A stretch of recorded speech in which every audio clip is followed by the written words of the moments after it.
Welcome to all my viewers. I request you to watch the video completely, to like it, comment, share, subscribe if you haven't done it till now. Let us begin our class today. Today here we have a video on usage of let. అంటే let గురించి ఈరోజు వచ్చి class చెప్పడం జరుగుతుంది.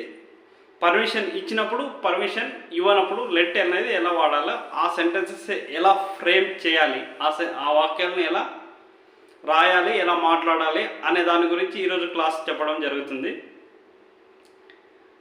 ఈ class నచ్చినట్లయితే మీరు subscribe చేయొచ్చు కదా.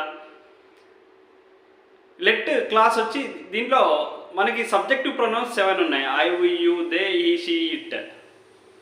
దీన్ని ఆబ్జెక్టివ్ ప్రొనౌన్స్కి వచ్చి ఎట్లా మారుతుంది? ఐ, మీ అవుతుంది, వి, అజ్ అవుతుంది, యూ, యూగానే ఉంటుంది, దే, దెమ్ అవుతుంది, హీ, హిమ్ అవుతుంది, షీ, హర్ అవుతుంది, ఇట్గానే ఉంటుంది. ఈ సెకండ్ చెప్పాను కదా, me, us, you, them, him, her, it, ఇవి వాడతాం లెట్ తర్వాత. ఫస్ట్ మొదట లెట్ వస్తుంది, తర్వాత ఈ సబ్జెక్టివ్ ప్రొనౌన్స్ ఆబ్జెక్టివ్ ప్రొనౌన్స్ వస్తాయి, తర్వాత వర్బ్ వస్తుంది.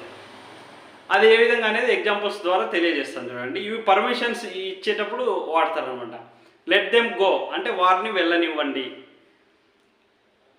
లెట్ మీ గో నన్ను వెళ్ళనివ్వండి. లెట్ దెమ్ ఆస్క్ వారిని అడిగినివ్వండి. లెట్ దెమ్ స్పీక్ వారిని మాట్లాడనివ్వండి. ఇలా నివ్వండి పర్మిషన్స్, వాళ్ళకి పర్మిషన్స్. దీనిని పర్మిషన్ వాడినప్పుడు లెట్ అనేది ఎలా యూజ్ చేస్తామో, పర్మిషన్స్గా అడిగినప్పుడు లెట్ అనేది ఎలా యూజ్ చేస్తామో చెప్పాం కదా. లెట్ హిమ్ గో అతన్ని వెళ్ళనివ్వండి. లెట్ హర్ గో ఆమెను వెళ్ళనివ్వండి. అదే పర్మిషన్ ఇవ్వకుండా నార్మల్గా అయితే ఎట్లా చూడండి, లెట్ మీ గో అంటే నన్ను వెళ్ళనివ్వండి. డోంట్ లెట్ మీ గో నన్ను వెళ్ళనివ్వద్దండి. లెట్ దెమ్ గో అంటే వారిని వెళ్ళనివ్వండి. డోంట్ లెట్ దెమ్ గో వారిని వెళ్ళనివ్వద్దండి. లెట్ దెమ్ గో అంటే వారిని వెళ్ళనివ్వండి. డోంట్ లెట్ దెమ్ గో అంటే వారిని వెళ్ళనివ్వద్దండి. లెట్ వస్తుంది, తర్వాత ఆబ్జెక్టివ్ ప్రొనౌన్స్ వస్తాయి, తర్వాత వర్బ్ వస్తుంది. ఆబ్జెక్టివ్ ప్రొనౌన్స్ చెప్పాను కదా, me, us, them, her, him, it, you, ఇవి అనేది ఆబ్జెక్టివ్ ప్రొనౌన్స్.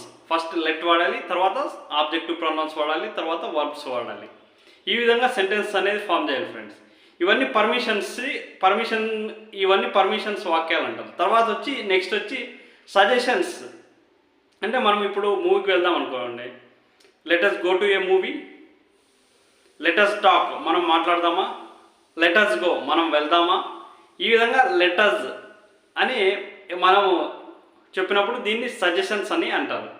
ఈ విధంగా ఫ్రెండ్స్ ఈరోజు క్లాస్లో సమ్మరైజ్ చేస్తున్నా. ఈరోజు క్లాస్లో 3 టైప్స్ చెప్పాను. ఒకటి పర్మిషన్ లేనప్పుడు, తర్వాత సలహా అనమాట, మనం వెళ్దామా చేద్దామా అని ఎలా మాట్లాడాలో ఈరోజు క్లాస్ ఎక్స్ప్లెయిన్ చేయడం జరిగింది. ఈ క్లాస్ నచ్చినట్లయితే లైక్ చేయండి, షేర్ చేయండి, సబ్స్క్రైబ్ చేయండి. Thank you.